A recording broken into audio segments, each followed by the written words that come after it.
اللہ تعالیٰ نے حضرت یونس علیہ السلام کو شہر نینوا کے باشندوں کی ہدایت کے لیے رسول بنا کر بھیجا تھا۔ شہر نینوا موصل کے علاقے کا بڑا شہر تھا۔ یہ عراق میں واقع ہے۔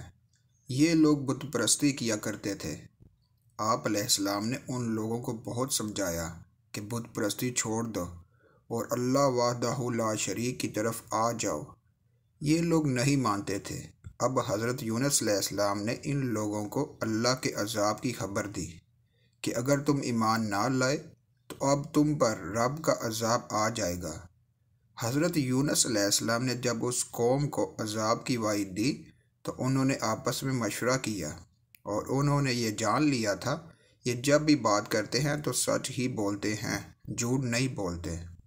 وہ لوگ آپ کے کہنے پر ایمان نہیں لا رہے تھے لیکن یہ تسلیم کرتے تھے کہ آپ سچے ہیں۔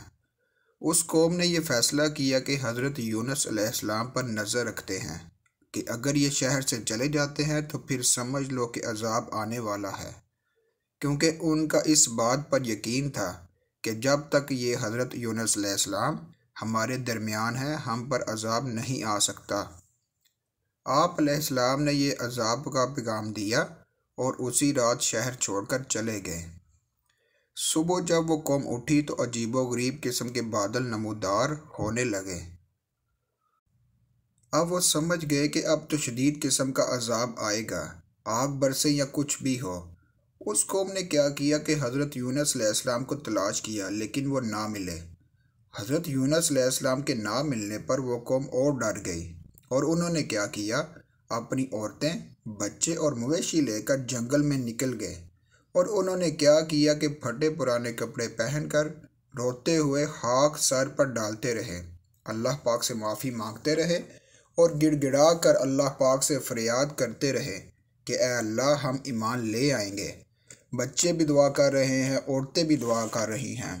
سب ایک دوسرے سے الگ ہو گئے، کسی کو دوسرے کی خبر نہ رہی، سبھی استغفار میں مصروف ہو گئے اور حتیٰ کہ وہ اتنا ڈر گئے کہ آپس میں ایک دوسرے کے ساتھ کی ہوئی زیادتیاں اور ظلم معاف کروانے میں مصروف ہو گئے اور معافیاں مانگنے لگ گئے کہ کسی طرح سے اللہ تعالیٰ کا یہ عذاب دور ہو جائے۔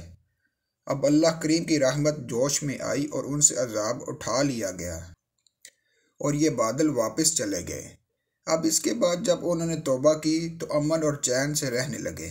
کچھ عرصہ کے بعد جب حضرت یونس علیہ السلام واپس بستی میں تشریف لائے تو کیا دیکھا کہ ہر چیز سلامت ہے، سب کچھ ویسے کا ویسا ہی ہے جیسا چھوڑ کر گئے تھے، کیونکہ آپ علیہ السلام کو پتہ ہی نہیں تھا کہ پیچھے کیا ہوا ہے۔ قوم نے معافی مانگ لی، توبہ بھی کر لی اور ان کی توبہ قبول بھی ہو گئی۔ لوگوں نے جب آپ علیہ السلام کو بستی میں جانے کا کہا تو آپ علیہ السلام نے انکار کر دیا اور فرمایا کہ میں اس قوم میں کیسے جا سکتا ہوں، کیونکہ یہ لوگ تو سمجھیں گے کہ میں جھوٹ بول کر گیا تھا، یہ لوگ تو مجھے شہید کر دیں گے۔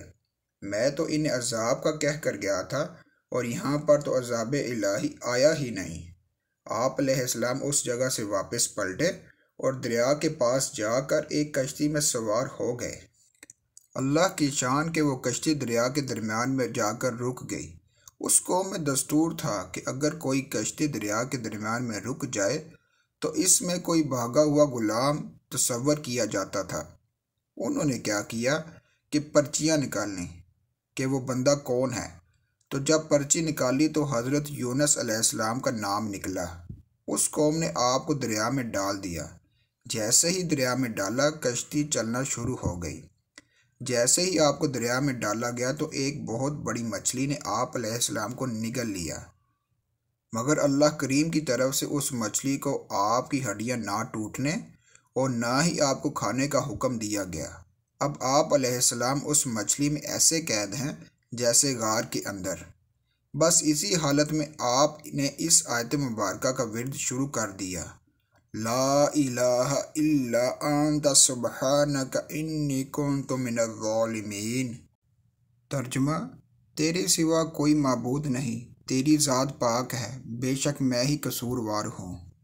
آپ علیہ السلام اللہ پاک کی شان بھی بیان کر رہے ہیں، اپنی معافی کا بھی اور عاجزی کا بھی ہمیں سبق دے رہے ہیں۔ ایک روایت کے مطابق 40 دن تک آپ مچھلی کے پیٹ میں رہے، مگر آپ علیہ السلام زندہ رہے۔ جب آپ علیہ السلام نے یہ وظیفہ جاری رکھا تو اس مچھلی نے کیا کیا کہ ایک کنارے پر آ کر آپ کو نکال دیا۔ اس طرح آپ علیہ السلام کو اس اندھیری کوٹری سے نجات ملی۔ آپ علیہ السلام جب اس مچھلی سے نکلے تو آپ اس قدر کمزور ہو گئے تھے کہ روایت میں آتا ہے کہ جیسے بچہ پیدا ہوتا ہے کہ اس کا بدن بہت کمزور ہوتا ہے، اسی طرح آپ بہت کمزور ہو گئے تھے، حتیٰ کہ آپ سے کھڑا بھی نہیں ہوا جا رہا تھا۔ پھر اللہ کریم کی رحمت اور فضل سے جس جگہ پر مچھلی نے آپ کو نکالا اس جگہ پر ایک کدو کا درخت اگا دیا گیا اور آپ علیہ السلام اس کے سائے میں آرام فرماتے رہے۔ یاد رہے کہ یہ بھی آپ علیہ السلام کا معجزہ ہے کہ کدو کا درخت نہیں ہوتا بلکہ یہ زمین پر اگتا ہے، مگر آپ کو چونکہ سائے کی ضرورت تھی تو باقاعدہ کدو کا ایک درخت اگایا گیا۔ اس کے بڑے بڑے پتوں کے سائے میں آپ علیہ السلام آرام فرماتے رہے، اور پھر ایک بکری کی ڈیوٹی لگائی گئی جو روزانہ آپ علیہ السلام کے پاس آتی تھی، اپنا تھن آپ کے منہ میں ڈالتی تھی اور آپ اس بکری کا دودھ پی لیا کرتے تھے۔ کچھ ہی دنوں میں آپ کو توانائی ملی اور جسم کی طاقت بحال ہوئی۔ آپ نے کیا کیا کہ آپ اپنی قوم کی طرف واپس آئے تو ساری قوم آپ علیہ السلام کی منتظر تھی۔ وہ تو آپ علیہ السلام پر ایمان لانے کے لیے تیار تھے، آپ علیہ السلام کو محبت سے ملے۔ اب آپ علیہ السلام اپنی قوم کے ساتھ خوش و خرم رہنے لگے۔